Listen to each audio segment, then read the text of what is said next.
దేవుని పరిశుద్ధ నామానికి మహిమ కలుగునుగాక. మన ప్రభు అయిన యేసయ్య పరిశుద్ధమైన నామంలో దేవుని బిడ్డలందరికీ నా హృదయపూర్వక శుభవందనములు తెలియజేస్తున్నాను. దేవుని పరిశుద్ధ బైబిల్ గ్రంథములో రాసినటువంటి దావీదు గారు కీర్తనలు 86వ కీర్తన 13వ వచనంలో ఒక చక్కటి మాటను తెలియజేస్తూ ఉన్నాడు. నా దేవా, నా ఎడల నీవు చూపిన కృప సఫలమగును. దేవుని బిడ్డలారా, ప్రభు యొక్క సన్నిధిలో దావీదు గారు ఒక మంచి మాటను తెలియజేస్తూ ఉన్నాడు. అదేమిటంటే, నా దేవా, నా ఎడల నువ్వు చూపినటువంటి కృప సఫలమగును.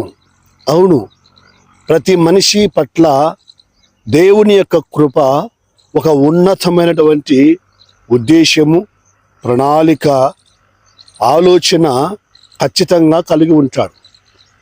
ఎందుకంటే ఆయన మన ఎడల ఆయన కృప ఒక ఉన్నతమైనది, ఆకాశము కంటే ఎత్తైనది. ఆయన కృప ఎంతో శ్రేష్టమైనది, విలువైనది. శిఖరము కంటే, సముద్రము కంటే ఆయన కృప శిఖరము కంటే ఎత్తైనది, సముద్రము కంటే లోతైనది. ఆ కృప మన పట్ల సఫలము చేస్తుంది, కానీ విఫలం అనేది కానే కాదు. ఎందుకంటే దేవుడు ప్రతి మనిషి పట్ల ఒక ఉన్నతమైనటువంటి ప్రణాళికను కలిగి ఉంటాడు. ఆ ఉన్నతమైనటువంటి ప్రణాళిక దేవుని యొక్క కృప ఏం చేస్తుందంటే సఫలం చేస్తుంది. దావీదు గారిని దేవుడు రాజును చేయాలి అని ఒక ఉద్దేశం. ఆ కృపనే గొర్రెల దొడ్డిలో ఉన్నటువంటి దావీదు గారిని సింహాసనం మీద కూర్చోబెట్టింది.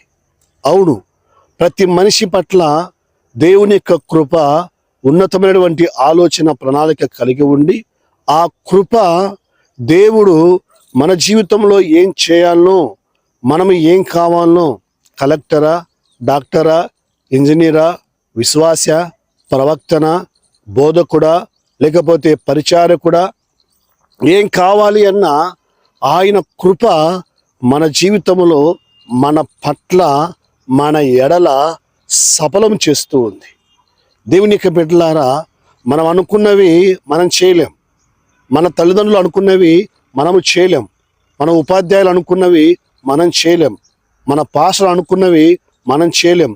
అయితే ఆయన కృప మన ఎడల ఏ ఉద్దేశం అయితే కలిగి ఉంటుందో, ఏ ప్రణాళిక అయితే కలిగి ఉంటుందో, మనల్ని ఏం చేయాలి అని సంఘంలో, సమాజంలో మనం ఎలా